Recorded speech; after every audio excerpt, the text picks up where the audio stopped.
Welcome to the Great Security Debate. This show has experts taking sides to help broaden understanding of a topic. Therefore, it's safe to say that the views expressed are not necessarily those of the people we work with or for. Heck, they may not even represent our own views as we take a position for the sake of the debate. Our website is greatsecurity.debate.net, and you can contact us via email at feedback@greatsecurity.debate.net or on Twitter @SecurityDebate. Now, let's join the debate already in progress. So, have you guys seen the article showing that OpenAI is on the brink of bankruptcy and then talking through the last 3 months of cash burn? Even with Microsoft's investment? Yeah, I mean, they're burning through hundreds of millions of dollars. Their processing costs. This is really astronomical. expensive. Whether it's been Microsoft, Google, Amazon, all jumping on this AI bandwagon of coming up with the next OpenAI, ChatGPT, you name it, there's been no way to monetize it besides dumping money into it to show people a bunch of use cases. But the processing power, the additional storage, data storage, those same three companies have to be loving it because where are you putting all the information? Honestly, I see this no different than when we all started talking about blockchain, right? Everybody, blockchain's going to disrupt everything. It's going to be the future. Okay, I mean, we've got some use cases now, but it was a solution looking for a problem. Not to say we're not going to get there with what we're calling AI, but as it is right now, like it's a better search engine. It is. It's a faster search engine with more garbage data as its source. I think it's going to be, that Gartner article was really, I think it hit the nail on the head. The idea that AI is at the peak of overblown expectations, and then followed by the trough of disillusionment. And we all know this cycle. It's one of the great things that Gartner does. One of the is that particular hype cycle, and it's exactly where this is. and then people will all wonder. There'll be some zealots that still be like, AI, just like blockchain, still the thing. Right. But the rest of us will move on to something else. Yeah, I'm just glad I've spent no cycles on it. I don't think I wouldn't say I haven't spent any cycles, because there's still an element. My focus, I think the biggest risk right now is still human discernment. What should I and should I not put in some of these different tools? Yeah. And what can I and can I not use with some of the data coming out of the tools, right? So it's more guidance around be careful. Yeah. No, and from that point of view, I mean, we've absolutely been involved from a governance and use and education perspective. But in terms of changing my entire personal life to feed everything through a AI engine, I just never jumped on. You're right. It feels just like Web3, an absolute bust just waiting to happen. Right. Did that mean we covered the entire topic? Was that the debate? I also look at there could be positives, right? Like I hearken back to the funny memes that people were doing when they were like, when the calculator came out, teachers rallied to say these shouldn't be allowed in classrooms, that everyone's gonna, fall back, 4 generations in education and math, right? And have you seen modern math classes? That's exactly what's happened. Have you seen modern math? That's exactly what's happened. Oh, using the tools. Kids, they don't teach the basics of how math happens. Like, kids don't understand why. The why is because I punched 8 plus 6 in my calculator and now came 14. I don't know why it's 14. I mean, this combined with teaching methods. You look at it as more. When I looked at 10 world, my son's math, it was like, if this number's here, then you move this, you can draw some lines, put these through. That means you get 3 there, 2 there. And I'm like, it's all what hacks. does that have to do with it? It's all hacks. Yeah. It's not math, it's hacks. So I was thinking of this more in relevance of...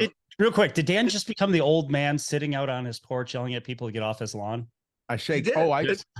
Eric, we've known each other long enough. You know that I'm the old man yelling at clouds all the time. I think I was born yelling at clouds. I was looking at it from the idea So people said the calculator was going to destroy math as we know it. When the calculator was being used, at least when I was going to school, I don't believe it did. Now I look at OpenAI as, just like you said, that faster search engine, that faster calculator. But now is that going to, in terms of whether you're asking it to compute something, to give you information back, I think there's good and bad. How do you weigh it? But I don't think AI is going to solve the problems of, you know, speeding up manufacturing to the point you don't need people, or because and we were having this conversation yesterday at the luncheon after a bunch of speakers, right? Like people were doing the comparison. I'm not trying to go back to automotive, but comparing Tesla to some of the other manufacturers and all the robots that have been put in, all the automation that's put in. And I said, what's funny though, is from a fit and finish standpoint, you still, you look at 100 cars lined up and this molding doesn't match that molding, and this one's up there, that one's there. I go, believe it or not, some of the best quality in the world, when people like think of Lexus, falls back to a few hundred people sitting at the end of the line. Oh, no doubt. Inspecting everything by human eyes, right? Because using camera systems is the same thing as using like blacklisting and whitelisting. It's like the game of chess. It becomes like exponential with the number of things you could plug in, right? And some of that is just solved by human eyes going in and then trying to figure out at what point are these stack up tolerances getting out of whack to go back and do some tuning. Right. And for me, I think it's looking at it from a different lens, right? That I think when it first hit the news channel, everybody's, oh, it's a replacement tool, right? It's replacing people, it's replacing processes and stuff. I don't think we're there yet, and we will be there on the near time horizon. But as we look at it as an efficiency play, I think it can make people more efficient at what they're doing, right? I know somebody who was using, they get double booked in a meeting, and the bot can actually take notes on everything they're saying, and then you pair it with another bot that summarizes the data so you can go back and read what was going on. Now, the question at the forefront should be, well, why'd you end up double booked, right? I think we could be more efficient on our meetings. Be that what it may, I think the tool can be used as an efficiency play. I've used it multiple times. I mean, being in class, there's times that you're writing a mission, a vision statement, or something along those lines, and you can say, hey, take these tenets and what can you come up, or take something where I'm too verbose, shrink it down. So I think in those different cases, it's super useful. But if you start asking it for answers, I could show you a ton of cases where I've gone back and checked answers and it's wrong. And the way it purports it is, it sounds like, well, of course it's got to be the truth. And just give me one single answer. Yeah. So go ahead, Brian. Go. Well, I was going to take that one step further, Eric. So that was an interesting point, because this was another interesting conversation amongst people about the idea of some of the security leaders in the last 4 years, when they were given that chance to move up into a situation, or when I say move up into a situation, given that chance to move up and say, hey, we're going to give you the reins. But the one thing that they didn't have experience with was speaking, right? And that's something that takes practice, and then trying to get that point across to management. And one of the CIOs said, you know, one of the things that has like really worked for me very, very well is always trying to discern it down, that if I can explain this to a 5-year-old and that person will understand it, then I can explain it to the board. And it's not saying that the board's 5-year-olds. It's saying that you need to make this simple for everybody to understand, right? And if they're asking questions, you probably didn't get the point across. So if you could take those same statements and put them into whatever it is, right? ChatGPT, some OpenAI, and say,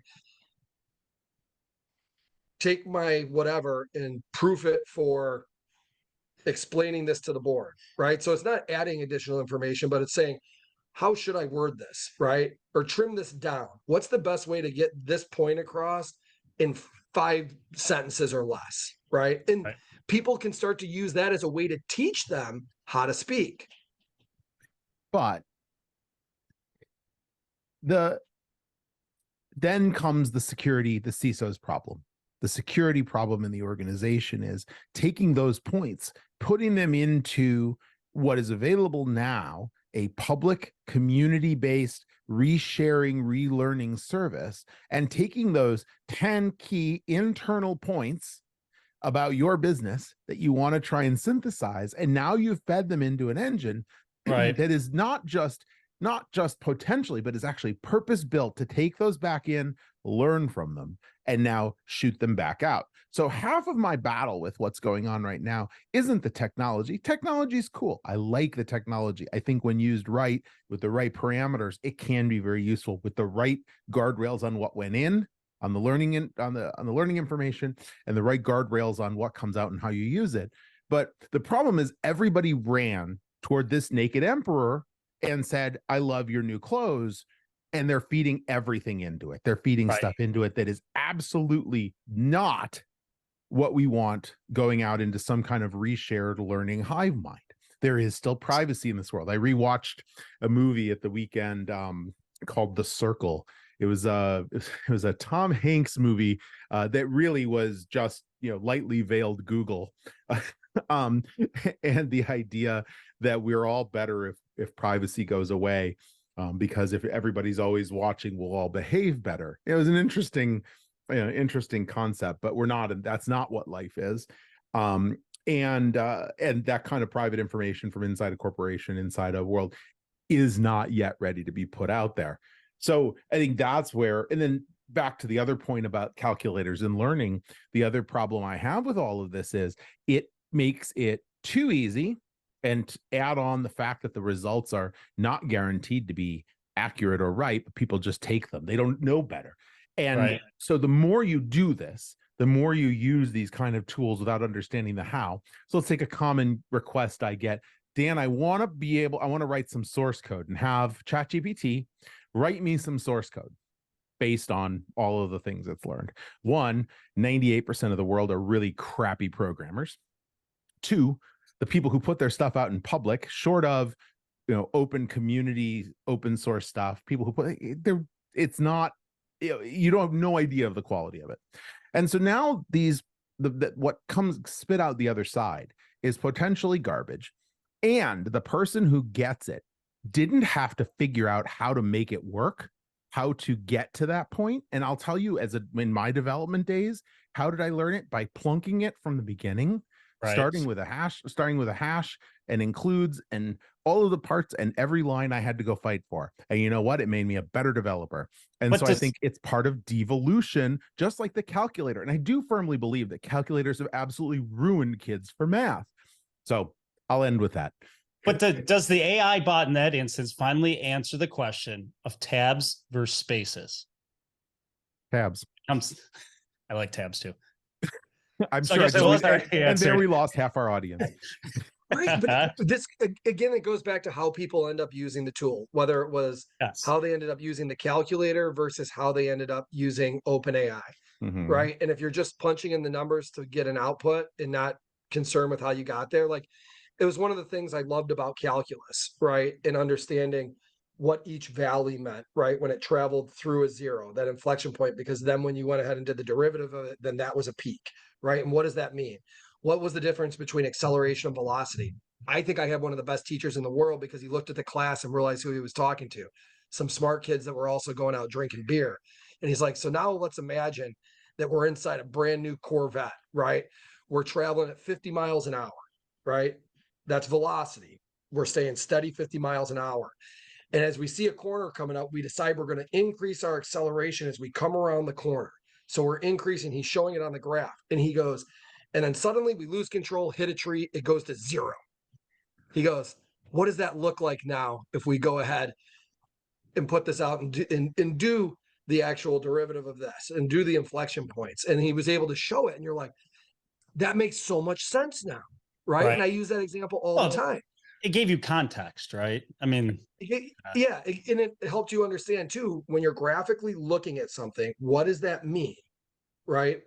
Yeah. When you're doing calculus and showing the difference between velocity and acceleration, and then what that means on a curve. Well, it's connective learning, right? It's not just the material. You're connecting it to something that you can attach to that's a real world idea. In all honesty, I mean, if we look at this AI era, this short stint, and watching what I've seen a number of CISOs do, it's disheartening, because I thought we were moving away from the eras from a CISO as a technologist to a CISO as a business leader. And this just told me, as we watch some of these responses, we're not there yet. that we saw a bunch of organizations that go, I've never seen this before. Just block it. Just hard block it. Like, really? Come on. Take a step back, right? Check the emotion. Take a step back. What are we talking about? We are talking about yet another unapproved web application that the organization can use. Put constructs around it.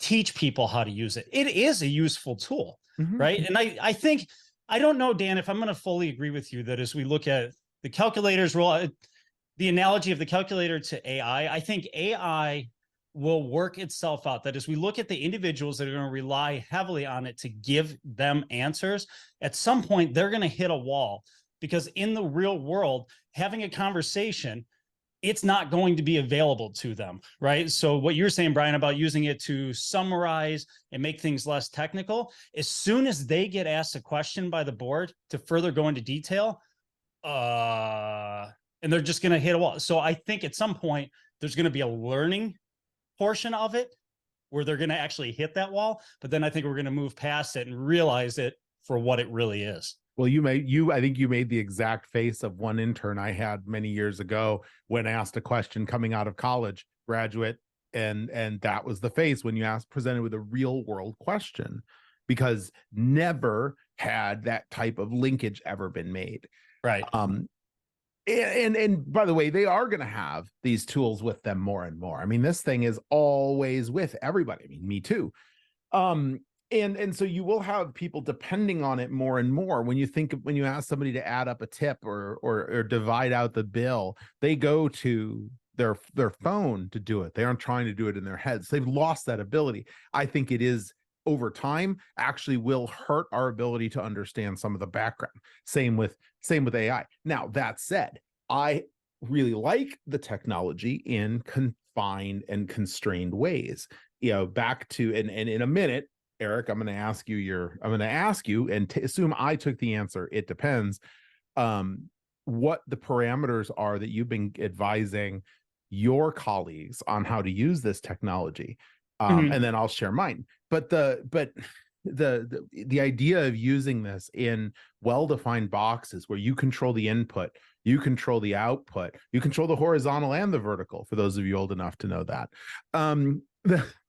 But in those cases, I think the technology itself is very cool. I think the broad general overuse and oversharing culture is where I start to get worried about it. This from the same population that puts all of their drinking binges and other things right onto Instagram for everyone to find. Right. This is the same stuff that's going into. This is the same mindset that I worry about when people making decisions about what to put into public LLMs. Right. Yeah. So right. What are the rules, the guidance you've been giving? Yeah, from a guidance. So this really stems from my viewpoint of these applications. And I go back to, it's yet another unapproved, untrusted web application, right? It's no different than, pick any, there's a plethora of them out there, right? So we draw back to how have we defined sensitive or confidential information? And we've already had this conversation around that information doesn't go in spaces that aren't approved. If we are a Microsoft shop using OneDrive, you're not putting it in your personal Google Drive, your Box account. You're not going to upload it to this website. That's no different, right? And then I think from the other facet, that's starting to warn people on two different fronts. Number one, information coming back that certainly I think the propensity is there to ask it questions, but double check. Be careful with what you're getting back, because its results may vary, right? You don't know exactly if it's the right answer, even though it looks like it could be. The other one is around copyrights. And I think this is one that we're going to see play out over time on actual ownership of content coming from some of these models. And Dan, you've probably got greater visibility into that than I do. Yeah, hi to all my friends listening from the publishing industry. Right. And it definitely is. I mean, copyright is absolutely a theme. And one in the guidance I've given, it's actually the first piece of advice I've given that I give. One is assume you can't count on having the copyright of anything that comes out of an LLM, and that you may down the road be asked to defend the copyright or the source of items that came into it. or that you bring out of it, because some of it is based on scraped information. Some of it is based on, things that were visible, but not necessarily licensed. And I think that licensing discussion is going to happen in earnest. Well, it already has started, but I think it's really going to accelerate in the courts. And the other problem is it's going to be different by country because copyright is governed at a national level. So yeah, copyright, so be careful how you use what comes out of it. I mean, I've given the guidance that you can use this for things that come out as long as the inputs you put in are not company confidential. If it's public, what we would label as public information, it can go in. And because then it's already going to be in the public, or it already is in the public, and then the outputs just need to be sanity checked. Things that are things that include public information, customer information, or internal employee information cannot go into public units, but can go into isolated private, albeit very expensive units. The costs on these are astronomical to run these LLMs on your own, which is, I think, Brian, I don't know if this was before or after we pushed the record button, the idea that some of these LLM services are just crashing through cash because of the processing costs. The other that I give is we've got a list of approved technologies, the things where we've been able to vet the use. There are some services that are using LLMs that have built appropriate isolation and insulation for your data, and there are those that have not, and that varies sometimes even within one company. I'm not going to go and start endorsing specific products here, but have your attorneys, have your data protection group look at the DPAs, have them look at how that data isolation happens, and it's possible. And there are definitely companies that are doing this well. Right. So in that, real quick, you just used a couple of acronyms. Oh, sorry. So LLM and DPA. Okay, DPA, data processing agreement. It declares how a company will take the data that's put in from you, use it, share it, reuse it, anonymize it, whatever they're going to do with it. It's a common part of it's becoming a common part of most contracts and most sales orders and terms and conditions with software companies. The other is LLM. It's more of a broad term, large language model. LLM is what things like ChatGPT are. It's an overarching, without using a brand name, which ChatGPT is a brand name. LLMs are the category in which those come into. Bard as well, and others. The other is on coding syntax. Back to we want help building source code. That no source code that comes out of it ever gets plunked directly in and run. It always has to be gone through, sanitized, preferably by two different eyes. If you're going to use it, you can't just plop it in, because we're already seeing bad actors inserting more and more learning data, like data out there to be slurped in to try and affect the models. And then we also see the bad actors using these models for themselves to create their own wonderful hacking tools. I'll put some links in the show notes when they come out to some of the tools, like I cannot remember any of the name of them, but they're all GPTs that are that are for bad. Broad GPT is one of them. Things like that. So always take and sanitize the outputs before you use them. Always verify the answers, and the realization that this is a space that's going to mature. This is not a done deal, and we'll continue to revise and update this guidance as time goes on. I like to think that was a fairly balanced. Here's some things you can do, but I'm still going to jump up and down on some other things. Right. So, I was going to say three negatives real quick. One is, so what you were just saying, the barrier to entry for committing actual crimes, right? Cybercrime the bar has lowered with the ability to have stuff generated for easy use. Same thing with scripting emails, right? The second point there is, you were talking about the movie Circle, and it kind of reminisced the idea of like Google Sidewalk and everything else. So prior to ChatGPT and OpenAI and all this, you had all these new, I'll just call them tracking applications that would know everywhere you were, everything you do, everything you look up, blah, blah, blah, blah, blah. So I look at this giant search engine as a better, faster way to start to sanitize data on people aggregation wise for marketing purposes. But what's also bad about that is that the people that are doing those searches, because that becomes additional information where they can go back and say, in the first 6 months of using OpenAI or using this tool or using that one, 50% of people looked up this. We need to create, classes around this. We can market to people because they need this.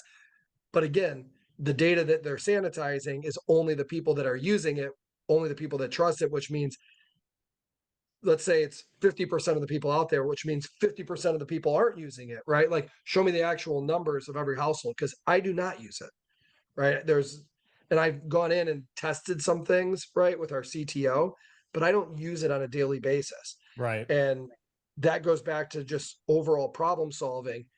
And the big one here is the burn of cash is reminiscent, and yes, Dan, automotive. At the end of the day, yes, you can put massive investments in place, but if your finished good product is only worth 10 cents, a $5 million assembly line with all Not these worth the things in squeeze.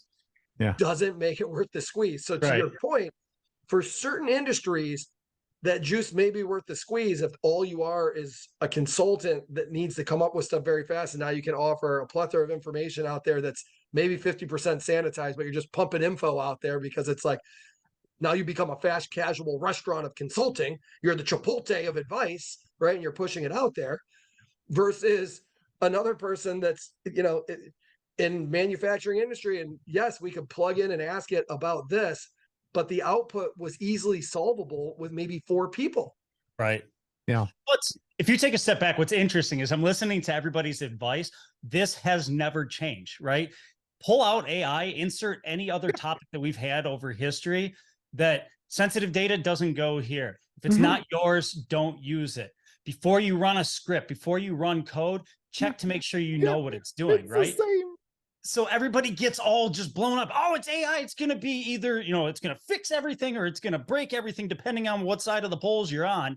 But here we are. We're back in the middle. It can help some. It's not going to do a whole lot. Guidance is already there. And the costs are so unrelated to this, but it will come back. So I was reading the other day about the carbon impact of streaming music. We're what, a decade into streaming music now in earnest, and the carbon footprint of streaming music apparently is massively worse than that of creating physical CDs, because you have systems online all the time pushing out stuff. I start to, and then I think about the power requirements to run these LLMs and ask, just because you can doesn't mean you should. Is this, how does this impact the world? Again, it's a great technology. It's interesting. Should it be the thing we put all our eggs into? Not that blockchain wasn't exactly the same problem. Right. And Brian, don't tell Dan, but at some point we might find the same thing about electric vehicles, that the impact on the global, on what happens with batteries and everything might be the same scenario. Oh, absolutely. Absolutely. Spoken like a man who's still making some, oh wait, no, you're not making vehicle parts. I'm making car parts anymore. Cabinets, though, if you want them. There you go. Yeah. That was great. I like the little whisper in. So Dan, going to the carbon footprint, what would be the possibility that piano production increases in the next X number of years and we can get more pianos in more places? God, I hope so. That more kids can play more music with a lower carbon footprint. Are we voting? Because I'm in favor. I'm all in. More pianos. All in favor? Less LLMs, more pianos. Less blockchain, more pianos. I think music solves a whole lot of woes. It teaches you math because the calculators aren't. That is true. I do, since we're on this topic, I do want to ring one bell that I keep thinking about over and over. I mean, at the end of the day, I think as we look at this, we would agree that all we're doing is talking about bigger and bigger data sets, that we now have more computational power that we can throw at that to start to derive norms in the data set. But I think we still have to be cognizant of its ability. More and more data, the greater the data set increasing, the greater the propensity that we start to marginalize the polls, right? So as we think about society changing right now and how we look at different people's preferences and stuff like that, the bigger the data set, we will squash those out. Now, flipping the lens, I think that is a great thing and this is the use case for security, because we care about the polls, right? I can define what is norm. This is normal behavior within my environment. Now, when I see something happen at the fringes, now I care about that. But I do think we have to think this through the lens of being careful of what we're doing with those data sets, the decisions that we're making off of them, because we will start to marginalize topics. Yes, and also no. I Say think they pong. It depends. I think there's also with great data processing also comes great personalization. And so I think that there is a huge push toward, now I think on policy decisions, on directional items, you are bang on right. But I think the one thing that will come out of this, right or wrong, as I untick the box that says I would like personalized recommendations on everything that I can, I think there will be a push toward giving everyone their own individual view of the world. There are political implications to that. There are educational implications to that I'm not real fond of. But I think that we have the power to do it, the technology power to do it. And I think that people like to be catered to in that way, to only see the things that they agree with, that make sense to them, or that they would want to buy. And so I think that they are going to get catered to in some way. But I think the policy decisions, you're right, are going to live in the middle.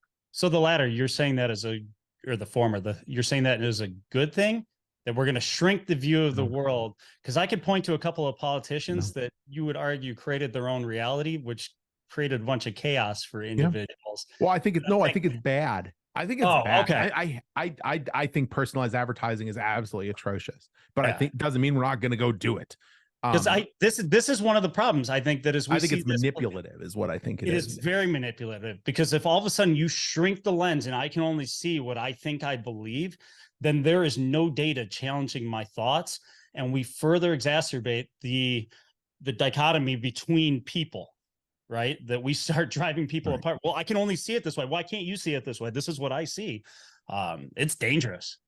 To quote the visionary Mike Judge in his movie Idiocracy, there's a guy sitting in a chair with 20 channels of TV right in front of him, all 18 of which are playing Ow My Balls, and he can choose the things that he wants to see and only the things he wants to see, and they never seem to leave that chair and therefore live in the reality they've created for themselves.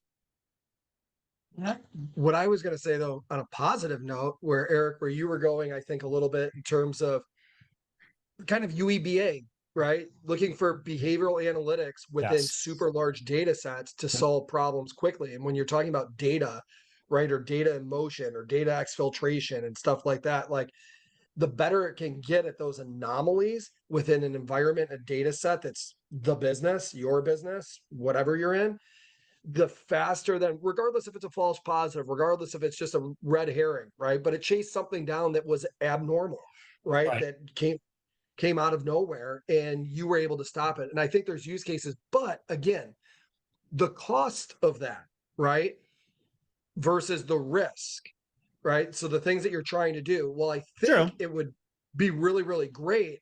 It's not going to be really, really great for all businesses, right? Unless somebody out there can create modeling for it that doesn't use X amount of computational power at X amount of cost, which is only going to increase in the coming years as the cost of energy increases, as the cost of storage increases, as the cost of land increases.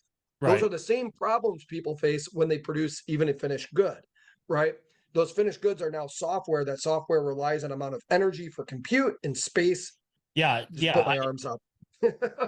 No, I totally agree, because I think there's different ways that we can look at it. I mean, cost is definitely going to be a concern, right? And what is it? It's Moore's law, right? That I think as we think about it in the context of we're going to get more efficient in how we're doing this.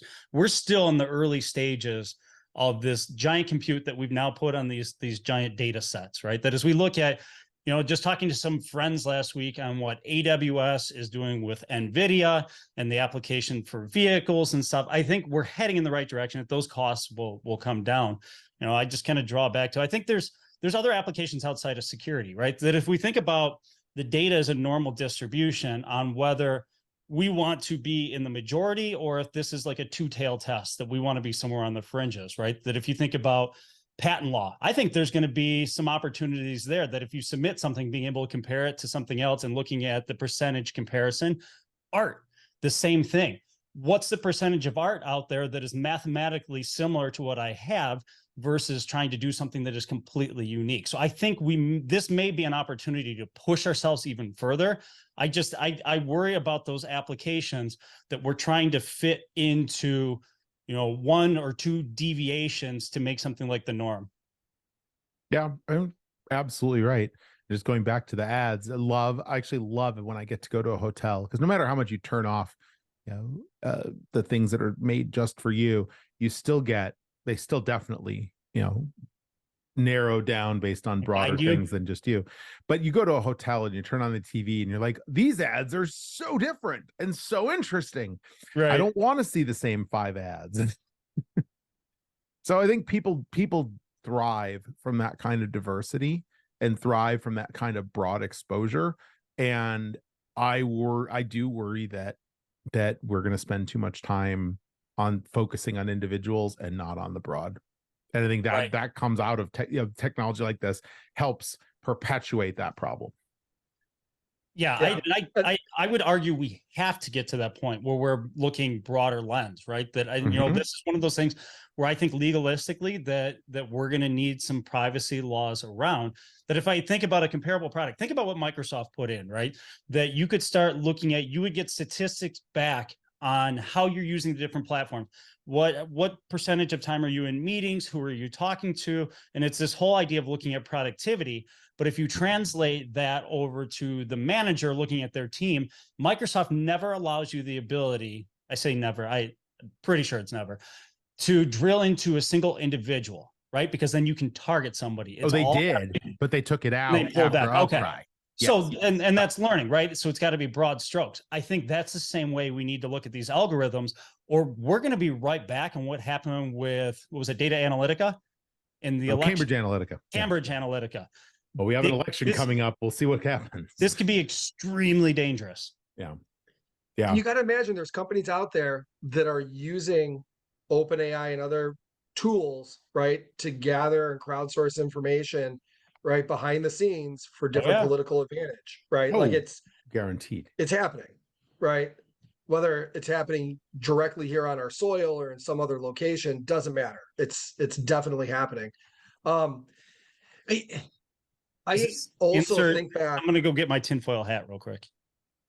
5 years ago, when I would get into, I get into arguments with people, and they were already talking not about self-driving cars, but about, you know, I think I'm still going to want to keep a car that I can drive myself in the future, right? Like I should probably start holding on to this. And I was like, are you really planning today to keep your car? Because you really think in the next 10 years, you're not going to have the ability to buy a car that you can drive, that it's only going to be self-driving cars? I feel exactly the same way.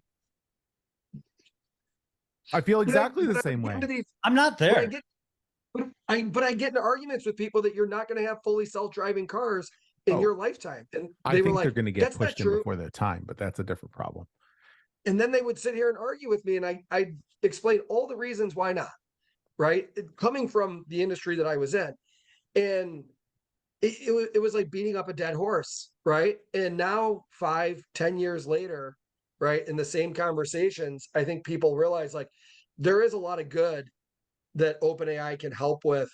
This goes back to the idea of compute. And we would have these arguments back then that, like, once you leave your house and you make that first turn and start to accelerate, right, all the things that are going to happen become exponential scenarios. So you can use data science and modeling and behavior analytics and all this stuff to try to prevent accidents and keep the cars going. But again, it comes down to compute capability and how much can you actually put in the vehicle, because it can't be reliant on any latency, right? It has to be able to make a decision in real time. And the car can only be so big. And the batteries are already taking up X amount of space and energy. Like, guys, like, you're asking everything to do everything for you in the name of what? But Brian, all of this, we will achieve it. We will achieve full self-driving. There are lots of mechanisms and it's on its way. Some of it will mean changing some of the asinine, I live in a town, Ann Arbor is a very complex road town.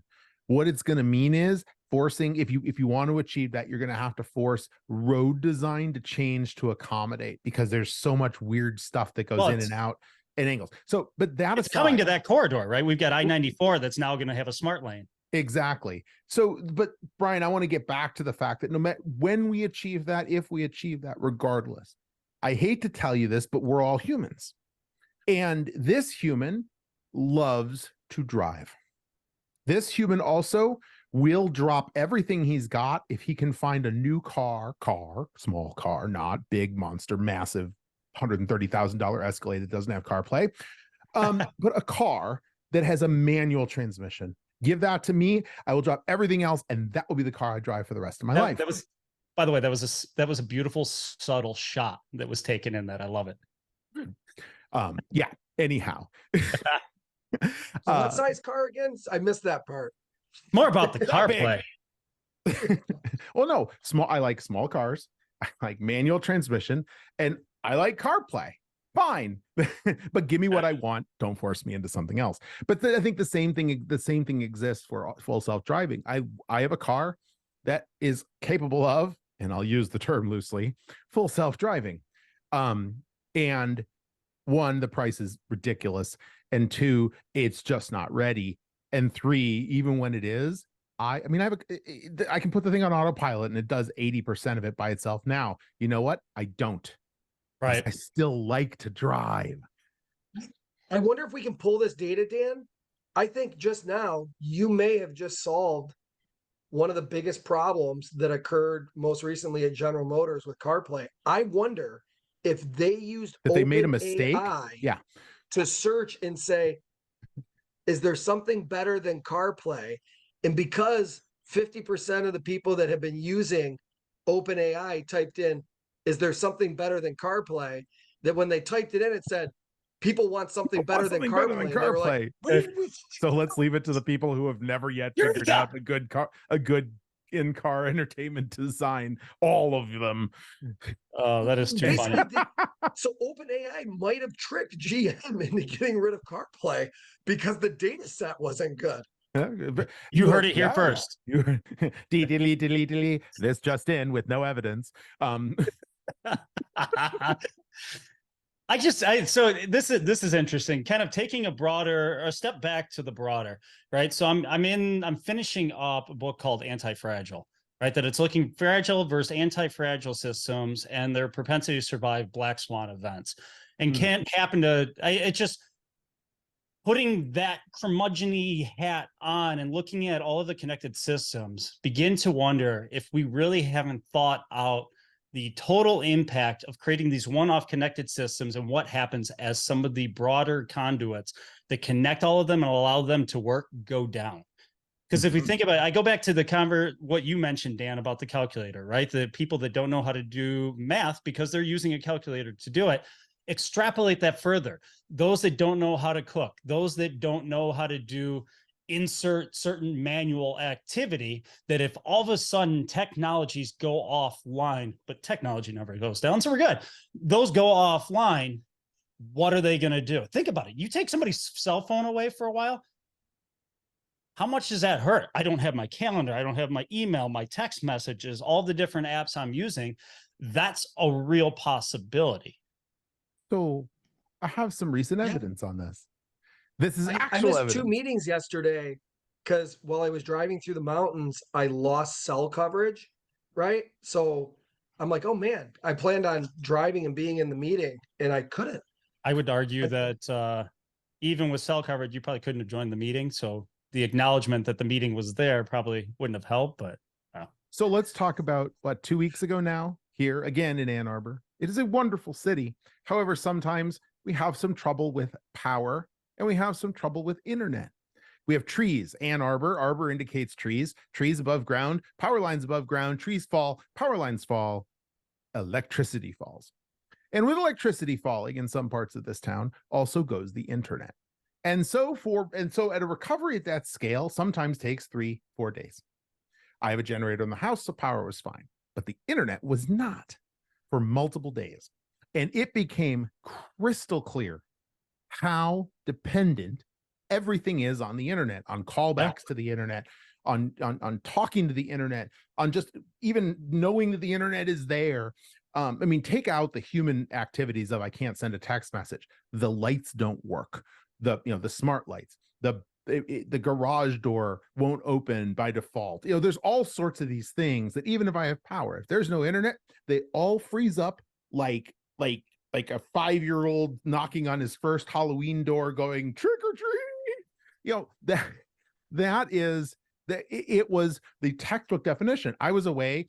I was up at the air show in Oshkosh, and I came home to a list of things from my wife and son. Every single one of them valid, because if we can't count on the infrastructure, we can't count on those connecting factors. This is what failed, and it didn't just fail; it failed miserably. Yeah.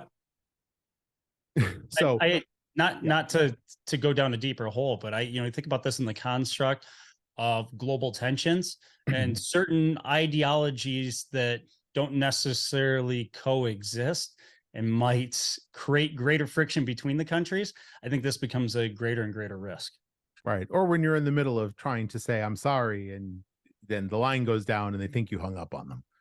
And then they send a nuke. Is that an example of like No! that? You've done It's premonition. Too funny. But I think you're right. And I was the putting up there connectivity too, is the big piece. So when people started to look at that same problem statement from an infrastructure standpoint, Dan, then all of a sudden, as people were building subdivisions, they were like, in order to have greater access, easier access, and no fear of power going down with trees and everything else, let's put the power lines, the electrical lines in the ground.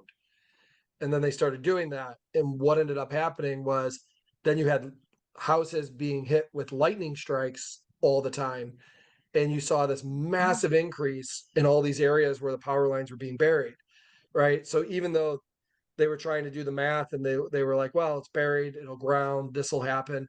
What ended up happening though is you built up these areas and pockets, right? That now, boom, when inclement weather would come in, and sometimes not even inclement weather, and just whoosh, boom, and you started to get lightning strikes. So we have these dependencies on power and energy, as do the machines that we were talking about, OpenAI, et cetera, are dependent on power and energy. When you look at business continuity, call it life continuity, right? Like how do we move on as a family when this goes down? How do we move on as a business when this goes on? When you look at the future, right? And you were saying, with political tensions, what could happen, right? Like what is a plausible scenario, right? And this harkens back to like the sandworm, Eric. When those guys all got inside the Idaho labs to show, certain government agencies, here's what could happen with just a simple worm, right? And they hit the button and it shows this giant generator shaking out of control, parts about to fly everywhere, right? Right. And all these guys, generals in the room are like, oh my gosh. And the guy standing there is like, they get it. And they were like, yep, we get it. We need to build more of these weapons. We need to turn these worms into weapons, right? And they were like, oh, no, you don't get it. We were trying to tell you this is a big problem. We need to worry about our infrastructure. We need to start planning for it. And they're like, okay, we'll talk about that later. Can you build a bigger worm? Right? Like, and I'm not pointing fingers here, but the reality is, right, when you talk about ideologies, those are things that can be used. So what was I trying to say here as I wrap it all up? Power and energy, the cost of power and energy, the idea of trying to go full solar in certain areas, reducing carbon footprint, going to electrical vehicles. All of this takes a lot of energy, right? So the plus and minus, when you look at what are the gains that we actually get, and if the gains are simply like easier lifestyle, better lifestyle, is that really good, right? Like what's the takeaway in terms of value? And I thought there was a great quote, and I'm repeating somebody else's quote here, and they said, you can teach your kids how to make money, or you can teach your kids how to be happy. The difference is, though, if you teach them how to be happy, they'll understand the value of something versus the price of something, right? And that's a very strong statement, because I don't know that OpenAI can figure that out, right? At least today. But why The don't you true punch it in value and of tell something. us what it says? Because it would type out so the true price and cost versus the real value that you're going to get out of that amount of compute. What is it? And on that note, we're out of time. That was wonderful. Thanks, guys.